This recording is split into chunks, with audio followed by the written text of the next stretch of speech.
in the works for a long time, and I'm very excited to be able to officially announce it and share it. And that is, well, I should say we had a planning group this summer that we worked with for the Andalusia Institute, and there's several recommendations that came out of it, and we've been trying to kind of enact on those. But the first and I think biggest for us is that we will be changing our name from Andalusia Institute to the Flannery O'Connor Institute for the Humanities. Um, and this, we've actually gotten permission from Flannery O'Connor's Trust to use her name in the title, and it will help us Not differentiate. easy. Yes, which is not easy. And that was kind of part of what took so long. But it will help us differentiate ourselves from Andalusia, the historic property. So that part is pretty exciting. Um, and I will just briefly share with you our new logo that we're going to have Ooh. as the Flannery O'Connor Institute for the Humanities. So that is we have some other changes that'll be coming up, but and oh, I could also announce we will have our first ever Laidlaw Fellow. The Laidlaw Junior Fellowship is sponsored by Mike and Wendy Laidlaw, and Alex Taylor is going to be our first Laidlaw Fellow. So we have a press release coming out about that, but the university wanted to wait and do kind of both press releases at once, the name change and the Laidlaw Fellow. So exciting things happening here. And Bruce, other announcements that I'm missing out on? Oh, well, um, okay, let's start with my wife's book is out, Alice Fryman's Alice Fryman's On the Overnight Train, New and Selected Poems. The best of 7 past books plus some new ones is out from LSU Press. I am a character in literature, so that's the main thing. I'm not always the villain. And okay, oh yeah, there's this little thing about we're having a conference about Flannery O'Connor here at Georgia College, September 12th through the 15th. Deadline for abstracts is May 15th, and I will get the program put together by July the 1st. And I stay busy with that. I Mhm. work on that every day. Both Uh, Bruce I and make, I will I be make speaking arrangements. there. And we will, oh, well, I'll be chairing at least, Uh-huh. I'll and look come. over there on a regular basis. And let me say again, the National Endowment for the Humanities is paying all of the bills.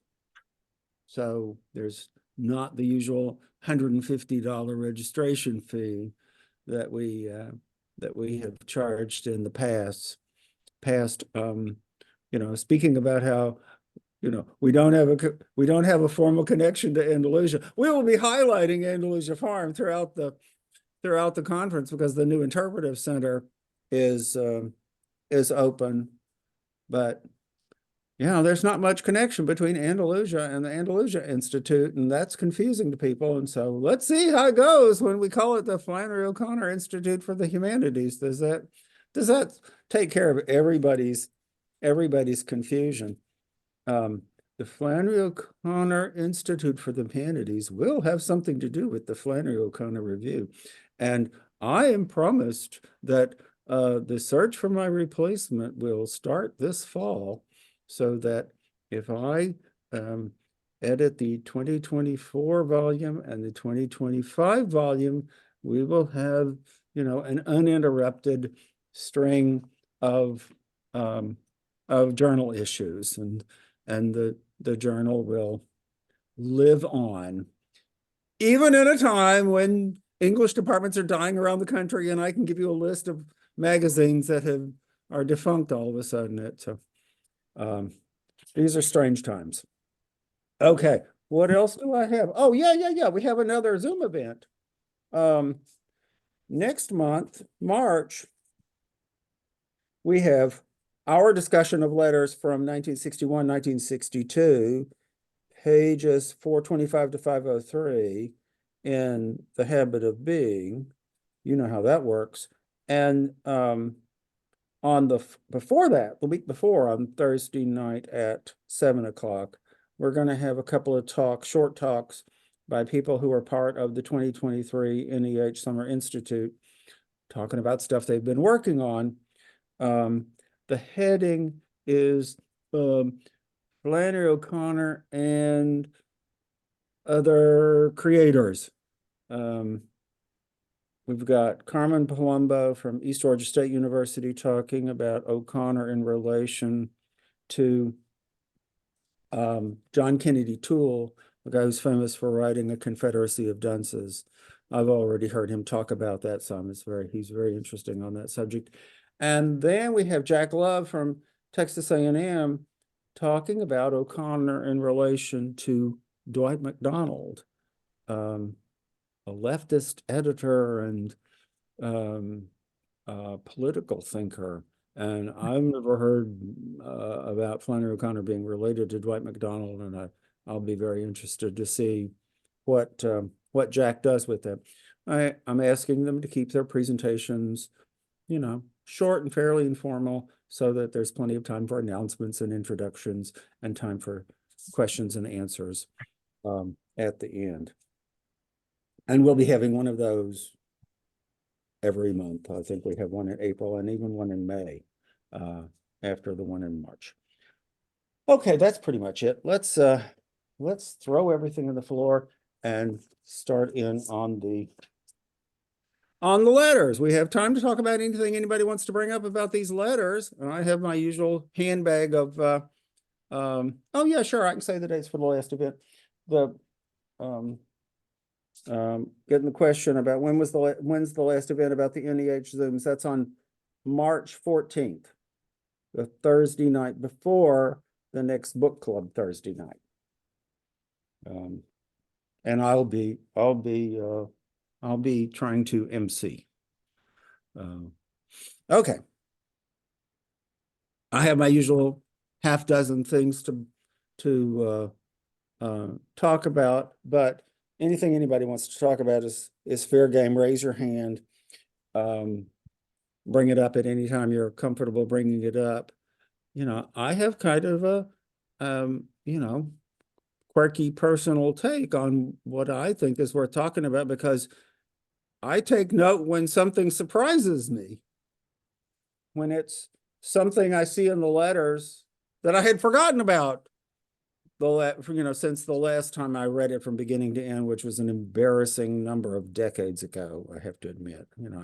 I'm checking on letters all the time, but it has been decades since I sat down and read The Habit of Being from beginning to end. I'm getting an education here when it's a little late in the game. Okay, 1960 is, the number one thing to say, and talk about for a while, is this is the year that The Violent Bear It Away came out. And it's a novel that some people prefer to Wise Blood, but it doesn't get as much critical attention as Wise Blood does. I don't think it's taught as often as Wise Blood is. And I'm still a little puzzled about why that is. It may be a little bit more of a conventional novel. It's not as weird as Wise Blood.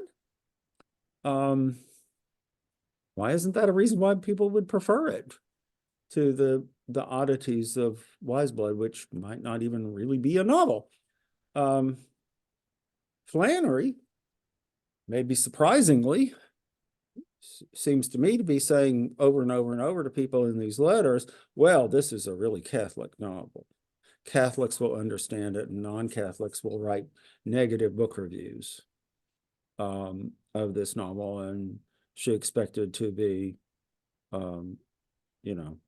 attacked regularly over The Violent Bear It Away. Well, I don't think the reviews of The Violent Bear It Away are as negative as the reviews of Wise Blood. I think by 1960, Flannery O'Connor had enough of a reputation that people were at least kind of respectful when they pointed out something they didn't particularly like about the novel. Flannery says she's horrified to think that people will consider the novel a tragedy about a little boy who's unable to escape the influence of his older relative. Well, there are a lot of people who read the novel and say it's a tragedy about a kid who can't escape from the old man. That doesn't make it a bad novel. It's just that's just not how Flannery read it. She said that the best thing about the novel was its title, and that she didn't quite explain the title in the course of the novel. So, you know, the best thing about the novel is just kind of hanging out here on the edge, and she didn't do enough about it. It's kind of an odd thing to say. And yes, I'll agree with Teresa that she's famous as a short story writer who spun off great short stories as a relief from writing novels. She was starting to write The Violent Bear Away as soon as she finished Wise Blood, spent years on the thing, and every once in a while would, for a change of pace, spin off a short story and maybe write 20 drafts of it that for which she's, you know, more famous than the novels. The documentary Flannery mentions The Violent Bear Away for about half a second, and then they're on to something else. As an advisor to the people making that film, I promise you, I told them 3 times, you need to talk about The Violent Bear Away. And I even said, and you probably ought to say something about Why Did the Heathen Rage? No, they just ignored all that stuff. Too scholarly, I guess they thought. But, you know, Flannery thought she was, you know, set up for a fall. I don't really think that she got a fall. Maybe she knew that the stories were going to be received, you know, more positively than the novel. There aren't any Catholics in this novel, so it might seem a little odd that Flannery says, well, now I've written something really Catholic, only Catholics will get it. I know plenty of people who are confused by The Violent Bear Away. I don't know that Catholicism is why they're confused. Flannery would say, I think it must be in a later section of The Habit of Being that old Tarwater is a crypto-Catholic. He's a Catholic who doesn't know he's a Catholic. And that has produced a number of critical essays in which people are arguing, oh yes, Flannery speaks the truth. Old Tarwater has all sorts of Catholic qualities, even though he's a, you know, wild man, kooky Protestant type. The problem about the novel for some people is the violence. The last time this novel was reprinted, there were shotguns put all over the cover as a selling point. I could see some people who might say, I don't want to read a novel if it's all about shotguns. What do you do with a novel that seems to be an endorsement of violence in our totally nonviolent times? I mean, you know, there are some clever arguments about this isn't bad violence, this is good violence, that this is violence that's directed at the self, not at other people. It's about finding ways to control one's bad impulses, and that kind of violence is good, even though violence against other people is bad. Well, It sounds like you're not convinced by that I'm argument. not. You know, I see. It seems to me Flannery is approving of it when Old Tarwater shoots Raymer, and we'll go to what she said to Dr. Spivey on page 387. And you know, the climax of the novel is a drowning, is a murder. And the novel asks us to say, it's a good thing that that happened in a way, that Tarwater has his revelatory moment of grace because he kills a child. Um, and yeah, I can see that could be troubling. Yeah. It might not seem like real violence, in a way. It could be troubling. It could seem not so troubling, or it could seem like a metaphorical violence in some way. But it is an issue, and I know some people are a little turned off by that. And then I get around and say, "You've read A Good Man Is Hard to Find, and you love that, but you don't like the violence in this story." I don't see Flannery talking anywhere in 1960 about the rape scene. I know some people who just can't take the rape scene. And Flannery doesn't see that as a scene that's going to trouble anybody about her novel. I think, well, that's the difference between 1960 and our current total enlightenment about everything. That she didn't think that would be something that would turn people off. What else? She talks about Bill Sessions, maybe a little bit more than she has before in this part, and she scolds him about being such a Freudian critic. It does not seem to me that she's talking about the same person I knew. I mean, not that I knew Bill Sessions that well, but, Bill Sessions, who she's talking about fairly regularly, she writes letters to him, was a Renaissance scholar who taught at Georgia State his whole career. And he got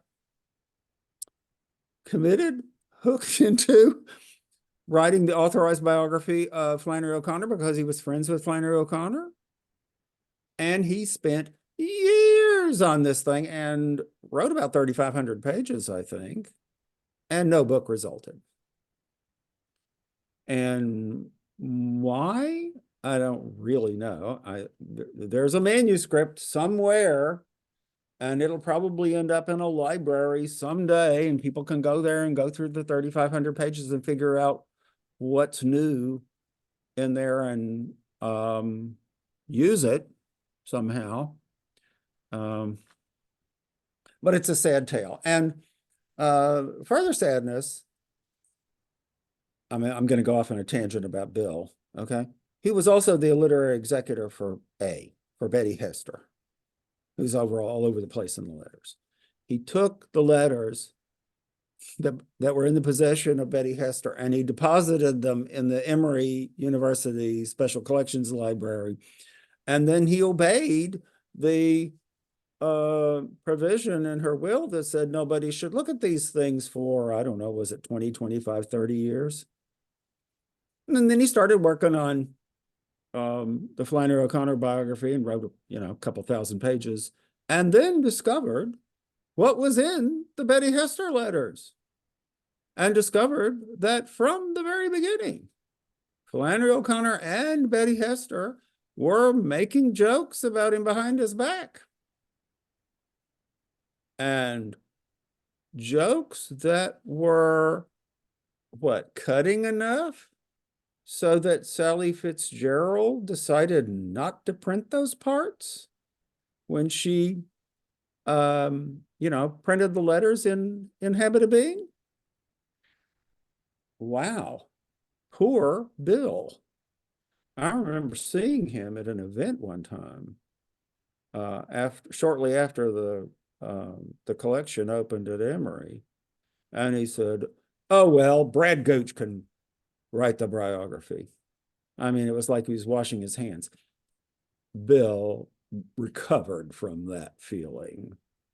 He got to the point where he would say, as he said to me, I'm sure he said it to other people, "And if Flannery O'Connor knew you, she'd make fun of you too."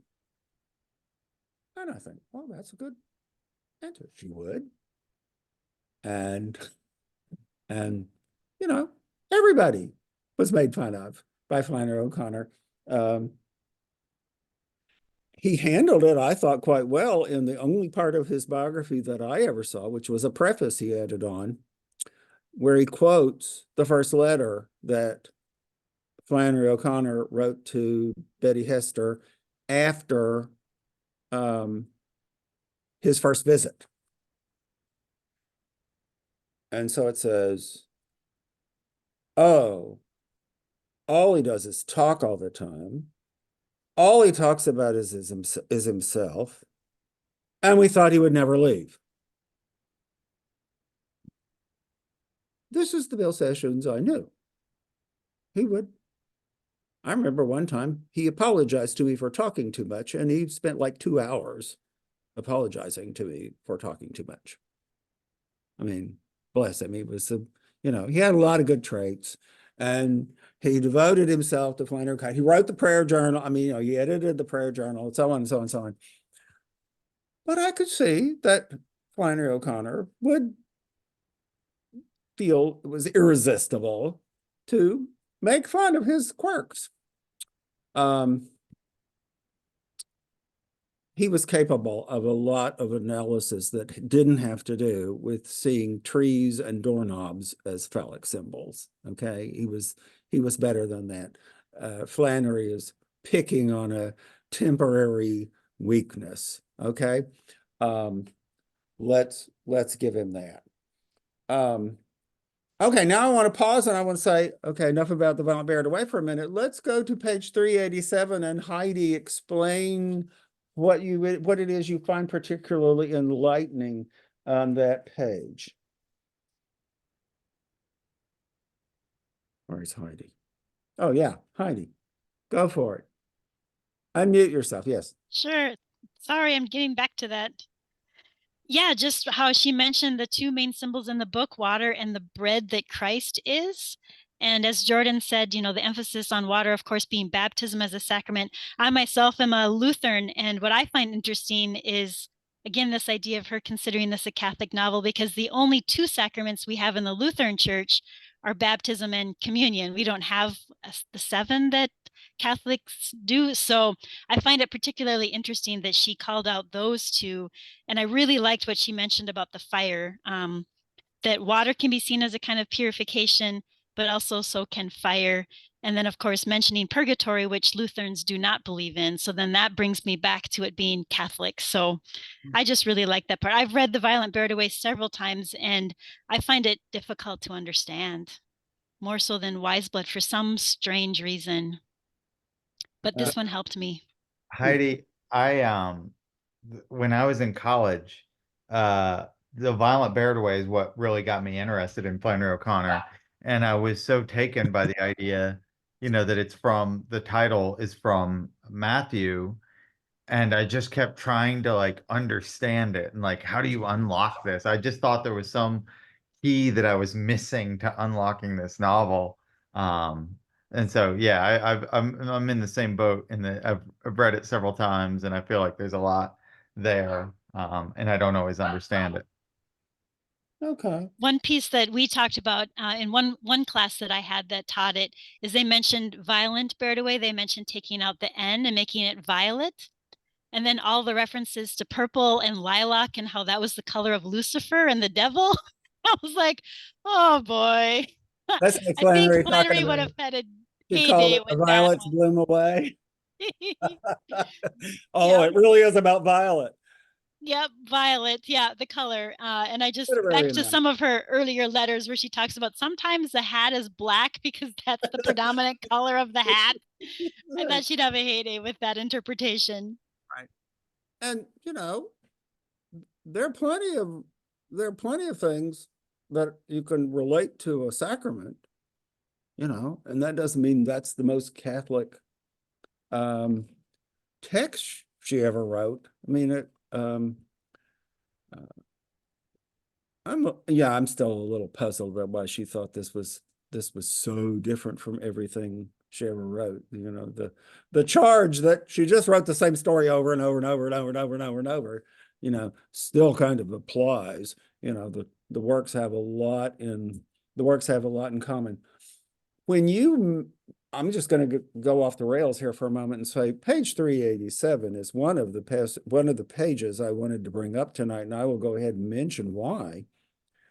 It's before she starts doing that symbol analysis on that page. The quote I'd like, or that I find fascinating, is the one where she's picking herself apart. I've just been talking about how she picked apart Bill Sessions. She could do this to herself too, and not just indirectly. The sins of pride and selfishness and reluctance to wrestle with the Spirit are certainly mine, but I have been working at them a long time and will be still doing it when I am on my deathbed. Well, that's right. That she knew that she had problems, that she had shortcomings. And this is not Flannery O'Connor as egomaniac thinking she's infinitely superior to everybody in the world.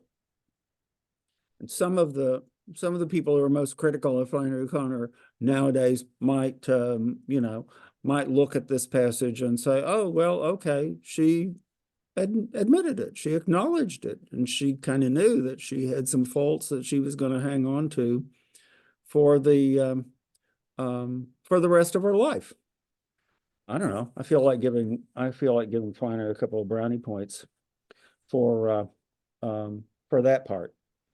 Now, there's not a lot of explicit discussion of why do the heathen rage in here, but hey, I just read Jessica Houghton Wilson's book about why do the heathen rage. I want to point out that one of the things she says, page 373, is, what am I going to do next? What's my next novel project going to be? She says, I'm going to write a quiet novel.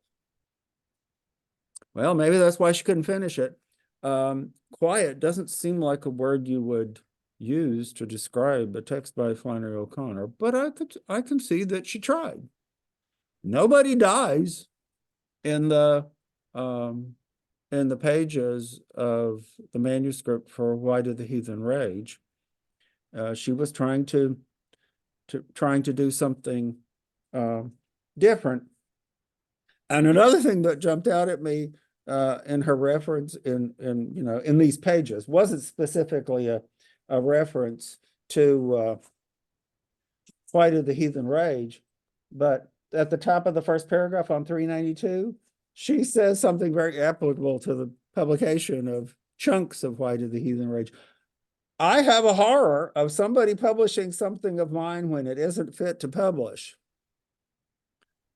Okay, we should acknowledge every once in a while that we are going to be violating her wishes for the next 100 years or so, and probably every scrap of her manuscripts that she didn't approve for publication is going to end up in print somewhere.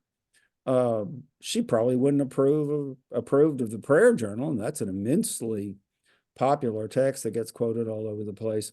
She would not approve of the publication of Why Do the Heathen Rage?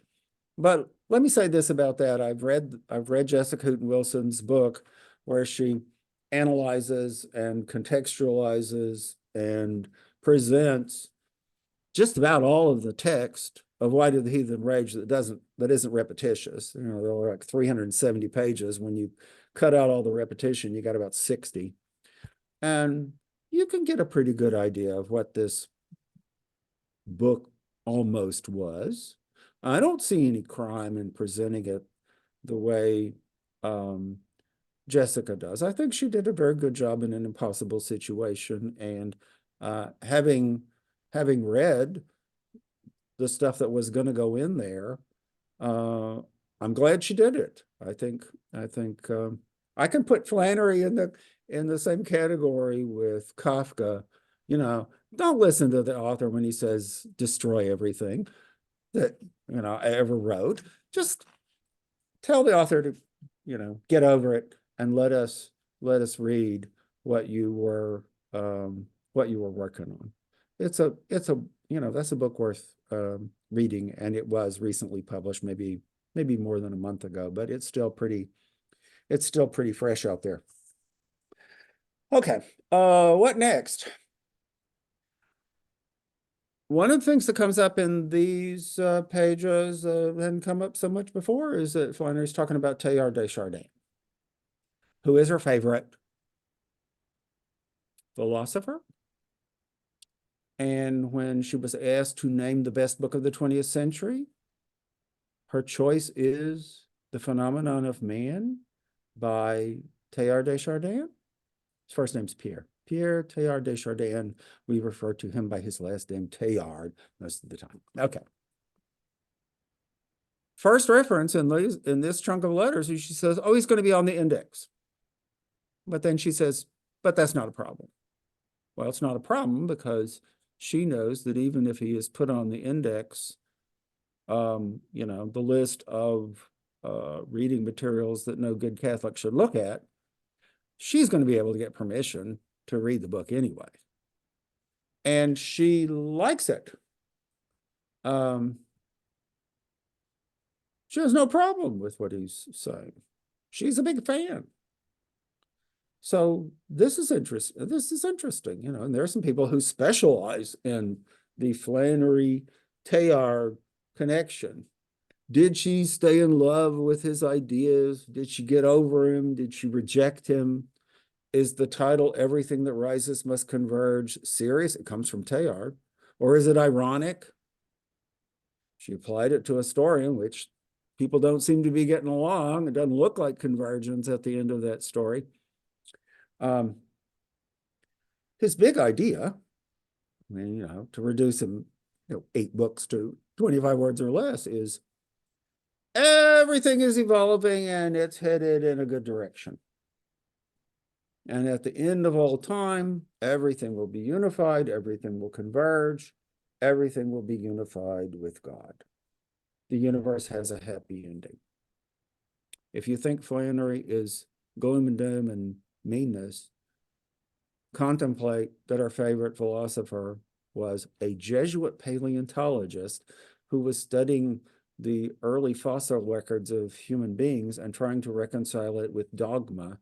And he saw the universe having a happy ending. And he was trying to talk about it in a kind of scientific way. And Flannery loved this. And I don't think she ever rejected Teilhard. She's a real complicated thinker, and maybe she had her own take on stuff, but I don't see rejection here. Now, why did Teilhard get in trouble with the church? Why didn't the Catholic Church love him as much as Flannery did? My 2-bit answer is because Teilhard says everything is evolving, including God. And, if you're part of a church that says God is constant and unchanging, the idea that God is evolving and he's not through could be taken as a little troubling, a little unorthodox. I think that's basically what got him on the index. Now, I've also read an attack on Teilhard, having nothing to do with Flannery, saying the problem with Teilhard is he says everything that happens is good and necessary because it's taking us where we need to go. Okay, if you say that everything's good and necessary, we had to go through it to get to the wonderful place we're heading, then the Holocaust? Slavery? Are you going to just kind of say, oh, well, it's okay. We had to go through that. Don't get too upset about them because in the long run, it'll all work itself out. That seems like a problematic thing. I don't think Flannery underestimated the horrors of the Holocaust. So, and I don't think she was naive about slavery either. And so that's never impressed me as a tremendous problem. But that's just my take. Teresa, you have your hand up. Well, thank you. I have been reading Flannery nonstop for the last few days, and it's interesting that she brings up Saul Bellow and Bernard Malamud and enjoys the Jewish writers. What do you make of that? Oh, I think she's real ecumenical. I mean, she'll say almost stereotypical things about, oh, Jews are smarter than everybody else. And and she'll say Protestant theologians are better than any Catholic theologian that we got today.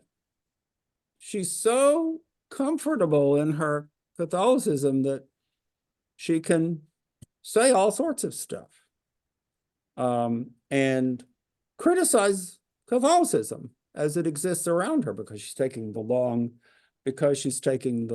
view. She was friends with Malamud for a long time, and there are letters back and forth between the two of them. And when I read Malamud, I can see why they would like each other. It doesn't seem like an odd connection to me at all. Okay, while we're on the subject of Teilhard, let me bring up Everything the Rises Must Converge, that story. Okay, she hadn't written it yet. She's about to write it, and she talks about. Well, okay, let's back up. The usual story we've taught ourselves to tell about where did that story come from is about Marriott Lee. That Marriott Lee got on a bus and she decided to do something that would be good for civil rights. And so she sat down next to a Black person on the bus, and the Black person got up and moved to the back of the bus. And Marriott Lee couldn't understand why this Black person would be offended by that. Okay. I'm just about to go to 392, which Heidi just pointed to. Maybe Bruce, wasn't that that incident in the bus that you just referred to? If I'm thinking about the same place in the letters that you are, the Black lady got upset because she asked her where she was from, and she said Georgia. Oh. And then she, was really disgusted. Okay. That's the page I'm going to. See, this is a passage I think we ought to always be talking about when we talk about the Marriott Lee story, because Flannery experienced a similar thing. For whatever reason, she sat down next to a Black person in the Dearborn Street station in Chicago. It wasn't on a Southern integrated bus, segregated bus, and sat down next to a Black woman. She was eating grapes and asked me to have some, but I declined. Why, Flannery? Why didn't you eat the grapes? She was very talkative and kept talking and eating grapes. Finally, she asked me where I was from, and I said, Georgia, and she spit a mouthful of grape seeds out on the floor and said, my God, and got up and left. Now, if Marriott Lee had told Flannery O'Connor that Marriott Lee had that experience, Flannery O'Connor would have added that to, Everything that Rises Converge. This is Flannery in the same sort of situation, in a very comparable situation. Nobody ever talks about it. I don't remember ever seeing anybody talk about this passage in this letter over the last 40 years of, picking apart every sentence that Flannery O'Connor ever wrote. So it jumps out to me as something somebody ought to do something about. This is just like what Marriott Lee went through. And Flannery told Marriott Lee, okay, you're the source for this story. She would kind of also suggest that Julian and Everything the Rises Must Converge is kind of a mixture of Flannery and Marriott Lee. But nobody had a specific explanation for why that would make sense. Well, hey, there it is on 392, 393. I'm glad everybody read it. And something to think and about. that's one thing, Bruce, is like that's so this story shows up in Wildcat, but in the new movie, biopic of Flannery O'Connor, but like it doesn't have the origins, the idea in Wildcat is like she just thinks of it, like Yeah. and it's not spurred by any kind of Because she uh has a creative imagination and she's a right. genius. Well, Mhm. she still is. Yeah. That's okay. Oh, by the way, we didn't have an announcement about that at the beginning of the hour. Is there any news about Wildcat, George? Yes. Yes, there is news. It has been sold to a distributor. That was kind of the big holdup. And so now that they have a distributor, I think it's going to be made available around May. I can't remember. But there will be like people will get to see it. It'll Okay, have availability. good. I hear it's pretty good. I w- I really liked it. Of course I'm biased. Um, but the way Ethan Hawke talked about it was by saying, it is a weird novel or it's a weird movie, but I loved that it was weird. A lot of the stories and kind of the imagination kind of takes place in her inner life, instead of making it, a true biopic. Um, Mhm. but that's what makes it kind of fun. Okay, and the good work proceeds to try to get Wildcat shown in Milledgeville. Yes, Difficult as it that's is to show a that's, movie. that's the goal. That's the goal. We But, don't know where, we don't know when, but it could be in Bruce's basement, in my uh, basement. Come to the basement. in the bunker, In your the flannery bunker. Come bunker to my that you're bunker. always coming from. Can fit 200 people in this little room. Okay. Where do we go next? Yeah, I mean, as you're reading these pages, you should be thinking about what Sally Fitzgerald left out, because it's clear that there are things that are going on that Sally just says, no, I can't put that in there. I remember reading a copy of a letter that I saw that Flannery wrote to Regina, where she assured her, well, of course, we're not going to quote the stuff that Flannery says about Billy Sessions. Let's talk about the other passages that we do need to put into the habit of being. Okay. Bless Sally Fitzgerald for hanging in there and doing what she could, working with Regina, who always could think of a reason why stuff would be offensive and shouldn't be published. It's an amazing thing that she was able to do what she could. Okay, changing the subject. This is also a section of the book where we're starting to talk about a memoir of Mary Ann. Is there a connection between thinking about Teilhard and thinking about Mary Ann Long? Maybe. Okay, this is the little girl. If you've seen the pictures, she's got a tumor on the side of her head that I would say is about as big as a football. It is heartrending. And, here's Mary Ann Long with Santa Claus. Here's Mary Ann Long in a pretty dress. No matter how they try to do the photograph, all you can do is just say, oh God, this poor child. And feel bad as you look at her. She is grotesque. The nuns wanted to write a book about her. They thought she was a saint. Flannery got talked into helping them with the book, and she did. And she agreed to write an introduction. I think they wanted her to write the whole book, but she told them they had to write the book and then she would write an introduction. That was the deal. She didn't think it would ever get published. It did. Okay. I have to admit, it was just a couple of years ago I finally sat down and read a memoir of Mary Ann. The introduction is a whole lot better than the book. No surprise. Flannery says all kinds of difficult, fascinating things in the introduction. And she says later on in here somewhere in Habit of Being that anybody who wants to understand my writing is going to have to read the introduction to a memoir of Mary Ann to get where I'm coming from. Why? One answer is, well, when she looks at Mary Ann Long, she is confronted with clear evidence that maybe there's something really good about the grotesque. maybe the little girl was a better person because she had a football on her face. I mean, it's terrible to say it, but maybe that's the thought. Flannery is one of the most grotesque writers ever. Did she always think that the grotesque was an indication of sin and horror and destruction and depravity and evil?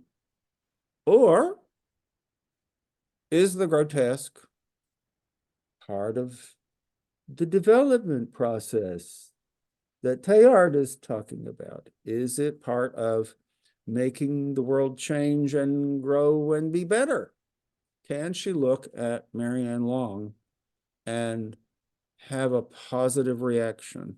Can you find a way to get over the horror over the extent of that tumor that killed this little girl, you know, at a very early age? My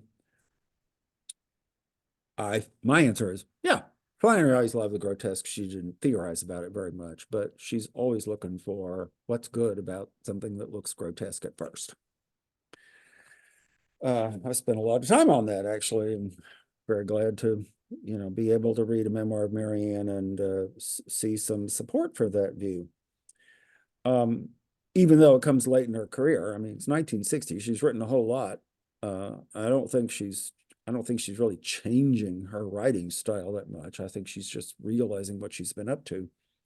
And then there's another interesting thing I have to mention about Hawthorne. You know, part of what Flannery does in A Memoir of Marianne is critique herself through Nathaniel Hawthorne. She talks in the introduction about Hawthorne going to an orphan home and seeing a little kid who's just kind of disgusting.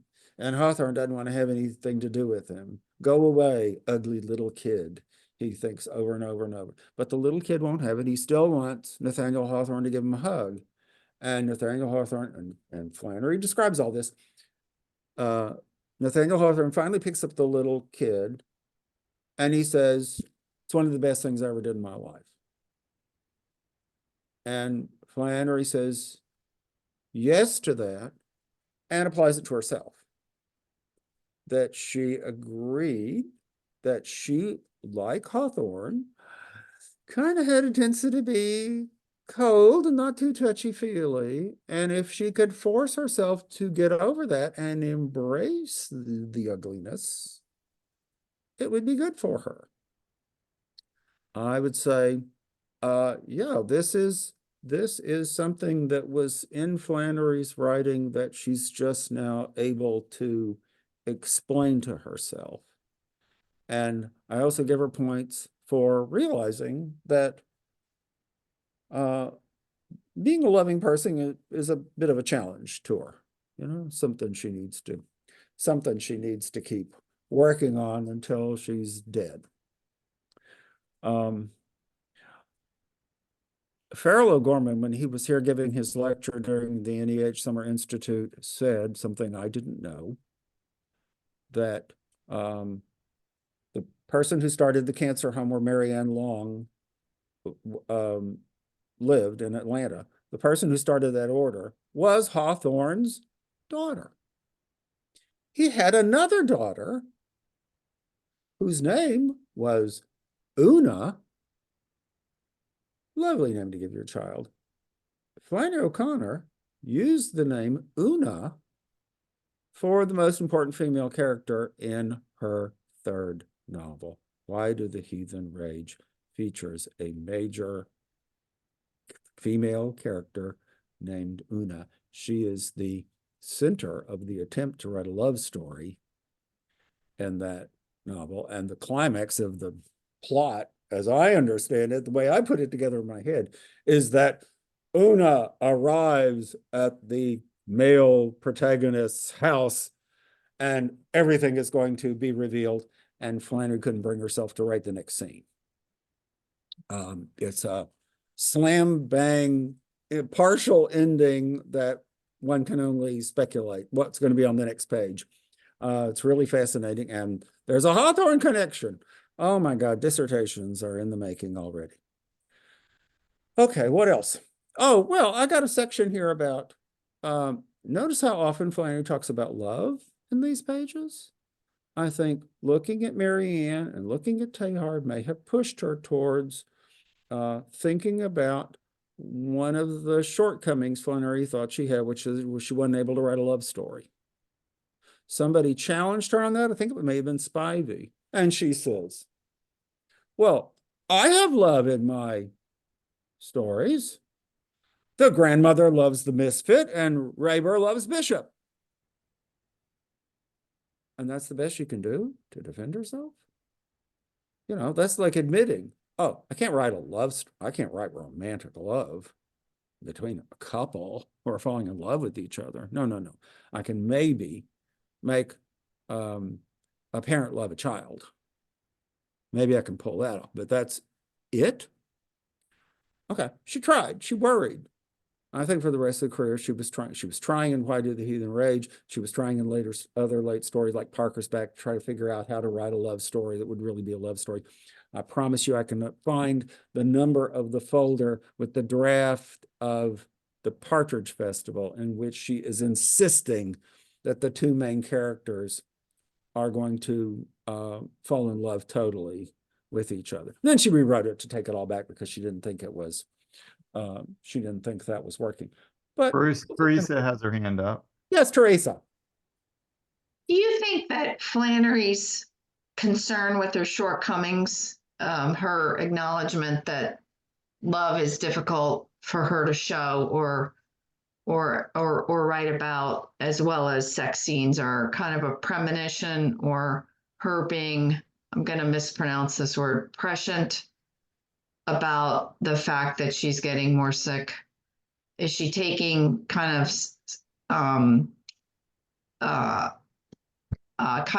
is she kind of taking a look at her life and seeing the arc of it and wondering what direction it's going to go?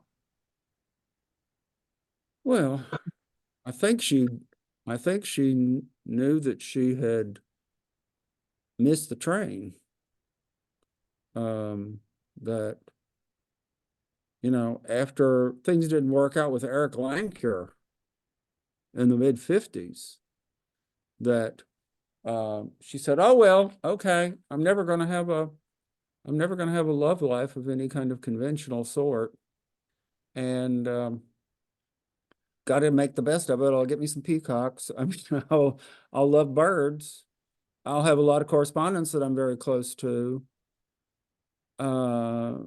She's also thinking about it as a writing problem. You know, Henry James said that the main thing is he and she. And I think Flannery believed him, and she thought, well, if I can't write a love story, that's a real shortcoming for a writer. You know, forget, you know, her personal situation. I think she fell in love with people. It just didn't go anywhere. And that wasn't her fault. You know, Eric should have been nicer to Flannery O'Connor, in my humble opinion. Okay, so I'm going to read Sue's comment. Is that okay? About the element of the grotesque, I also think she was processing the grotesque elements of her own life from very early on. Grief is grotesque. And for a believer, one must find explanation for the disruption of blessing and peace. Back to Teilhard, it was that kind of grotesque experience of grief. Oh, if that kind of grotesque experience of grief can be explained, it would have to be that God can redeem it, integrate it into his ultimate plan. Yeah, sure. It was a religious thing too. You know, the death of her father. I mean, let's go back a few more years, you know, and she said that her father's death was as if God had shot her in the side. Wow. We got problems from this point on. And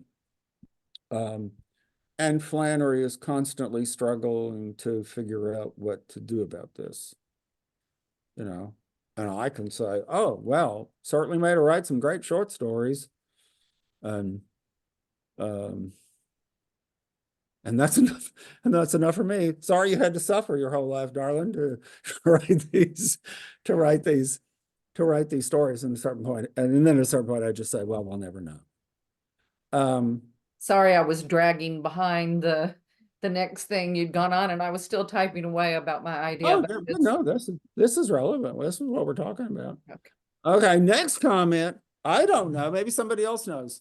Well, I know she read Merton. She was a big fan of Merton. I'm not certain if Merton ever read her or not. I thought he did. I thought he was a fan of her too, and I just don't know which texts he got around to. But why wouldn't he have? Once he got a little taste, why wouldn't he want more and more and more of this? When he was at I'd be Gethsemane. surprised if he skipped anything. Actually, So, Teresa, Thomas Merton was he was a writer and the priest, he was at the I can't Yeah. remember what order he was in. He was at, I A know it was monk. called Gethsemane. Yeah, he was a monk, but I can't remember which.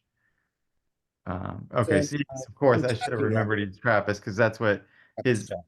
7-story mountain is the only thing I've written The or read. Seven-Story Mountain, and I haven't read that. Yeah, Actually, I that's, gave away my copy of the Seven-Story Mountain to a student. I said, here, you can have this book. I'm never going to get around to reading Thomas Merton. You might as well be in your hands because what I liked about that book is what I actually talked to my students about it is when he was in college, he was working on this literary journal and he just happens to meet all these kind of figures who end up going into publishing, and they were like Robert Lax, and they were all friends, and it was just kind of neat, like kind of those connections. And then he goes into the monastery. Yes, he does have my favorite story about Thomas Merton is that in Louisville, Kentucky, there is a historical marker on the street downtown Louisville that says, on this site, Thomas Merton had a mystical experience. I just think that's wonderful that you can get that past a historical society with putting up those signs that are going to last forever. And I guess he did. He died by plugging in a fan. I think was he stepping out of the bathtub? Is that right? Yeah, it was just ridiculous. It was grotesque. Yeah. To die that way. But be careful. I think of Yeah, it it was in every India. I was thinking time it was I in, turn off a fan or turn on a fan. Now, don't I was thinking he was in Thailand for some reason, but it was maybe it was at a scholarly conference. John, you had a comment. Yeah. Yeah, interesting. Teilhard, she loved Maritain, Jacques Maritain, but apparently she didn't read enough Jacques Maritain because he really skewers Teilhard in The Peasant of the Garonne. And he says essentially that Teilhard is a great poet and a terrible philosopher and theologian. I think he's right. Kind of the source of that idea that Flannery rejected him because we think he should have rejected him. And I've never heard anybody question her devotion to Maritain. Teresa. All right, another question here. I am all the people that she writes about that have high academic credentials. I'm at a loss as to who they are and what they had to say and how it relates to Flannery. Is there any quick place to sort it out? I mean, I'm lucky just to get through this book. I could obviously do the work myself, but does anybody, or could we discuss that at another time? Who all these people are and why they matter? Because she has this cast of characters. Yeah. Flannery was tied in with a lot of important people that she knew personally, and she had, I don't know, maybe the biggest personal library in America of amateur philosophy and theology, and she read it all the time, and she got the people who ran the Catholic journals in Georgia to get her free books because she agreed to review them. Yeah, I was So gonna she say was you did a lot of constantly reviews. reading a few pages of this book and this book and this book by really serious thinkers.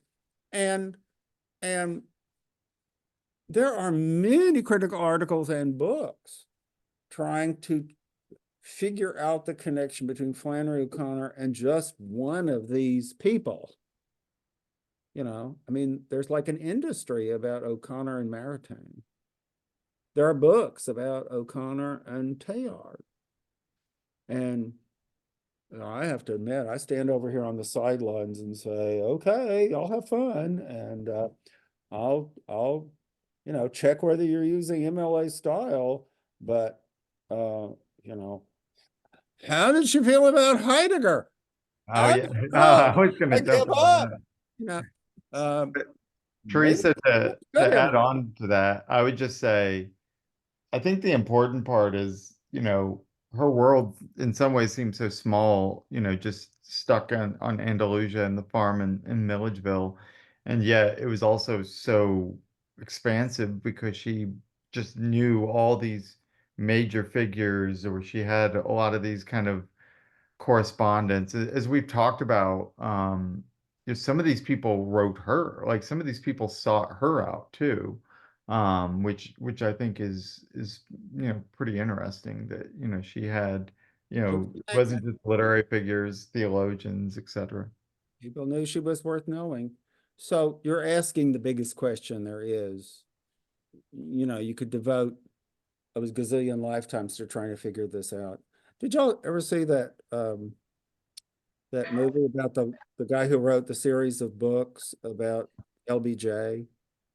And he's talking about the archives, and there's this shot in the documentary where he's walking into the University of Texas Special Collections Library, and there are 5 floors of LBJ documents. And he says, it would take me 100 lifetimes to look at all of it. And yet this is the guy who has written the authoritative Yeah. volumes of And every second of LBJ's life. Well, that's kind of like Bruce, putting- Bruce, we're going over again. okay, it's Yeah, time to declare victory right. and move on. Thank you.